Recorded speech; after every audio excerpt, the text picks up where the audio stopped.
C'est l'heure de votre principale édition d'information du jour. Mesdames et messieurs, bonsoir. À présent, le sommaire. Le Premier ministre, chef du gouvernement Raimundo Sima, est attendu du 18 au 21 mai prochain en Serbie dans le cadre de la participation d'une foire agricole. Nous le verrons dans ce journal. Et puis, en rapport à la journée internationale de la lutte contre le paludisme, célébrée tous les 25 avril, le ministre de la Santé, Adrien Mungungu, a fait récapitulatif du combat que mène le gouvernement gabonais à ce propos. Pour finir, nous parlerons des 600 agents de la santé qui ont bénéficié d'un renforcement en capacité pour le bon déroulement de leur activité. Voilà, c'était tout pour le sommaire. Bon confort d'écoute à vous.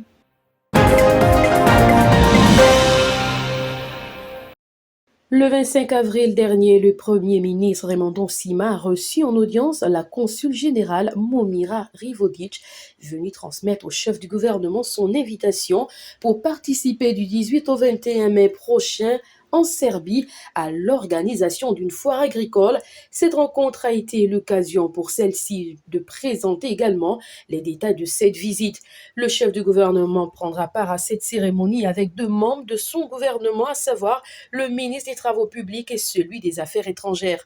Au cours de ce déplacement, ce sera pour le gouvernement gabonais l'opportunité de nouer de partenariats dans ce domaine capital pour le développement de l'économie gabonaise.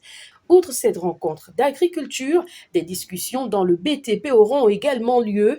Rappelons que cette invitation à l'endroit du gouvernement gabonais est une preuve que la Serbie et le Gabon manifestent une volonté de relancer ce partenariat bénéfique pour les deux pays.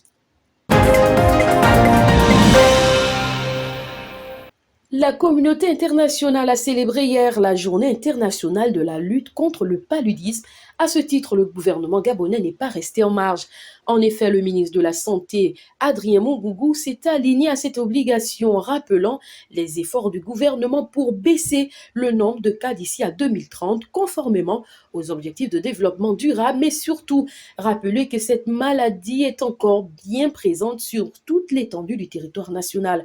En 2023, 127 992 cas ont été recensés, soit une incidence globale de 56 cas pour 1000 habitants.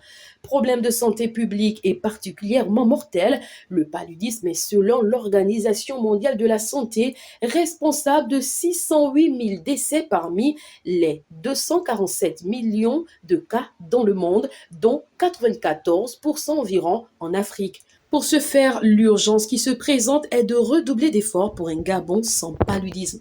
Assurant que la journée mondiale de lutte contre le paludisme est pour les autorités de la transition l'occasion d'engager à mobiliser plus de ressources financières, matérielles et humaines pour faire reculer cette maladie conformément aux objectifs de développement durable d'ici 2030.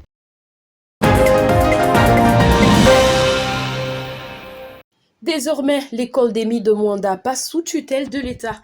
Et oui, en effet, les travaux du premier conseil d'administration de l'école des mines métallurgiques de Mwanda tenu le 24 avril à Mwanda ont abouti entre autres sur le changement de statut de l'établissement supérieur déclaré officiellement d'utilité publique. Disons que ce changement de statut offre désormais à cet établissement une opportunité de bénéficier d'un appui de l'État, fruit d'un partenariat public-privé entre l'État gabonais et la Comilog. Cette école des mines de Mwanda est un établissement supérieur de référence dans la sous-région de l'Afrique centrale.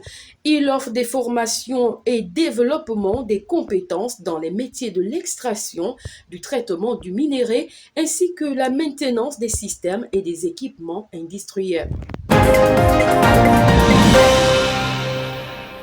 600 agents de santé des 10 régions sanitaires du Gabon bénéficient d'un renforcement de capacité en changement social et comportemental, gestion des déchets et gestion des données autour de la vaccination, et ce, afin de fournir un service de vaccination de qualité aux communautés les plus vulnérables sur le territoire national. Ces formations jouissent de l'assistance technique du Fonds des Nations Unies pour l'enfance dans le cadre de son programme de coopération avec l'État gabonais et d'un financement du gouvernement japonais. Durant 2 jours, les participants ont appris à élaborer des plans de communication efficaces pouvant remédier aux problèmes de résistance, de refus et d'hésitations abondantes, de fausses idées et de populations difficilement accessibles qui sont un frein à l'atteinte des objectifs de couverture vaccinale de 90% dans le système de vaccination de routine. Voilà, c'était tout pour aujourd'hui. Merci de nous avoir suivis. N'oubliez pas de liker et de partager au maximum cette vidéo.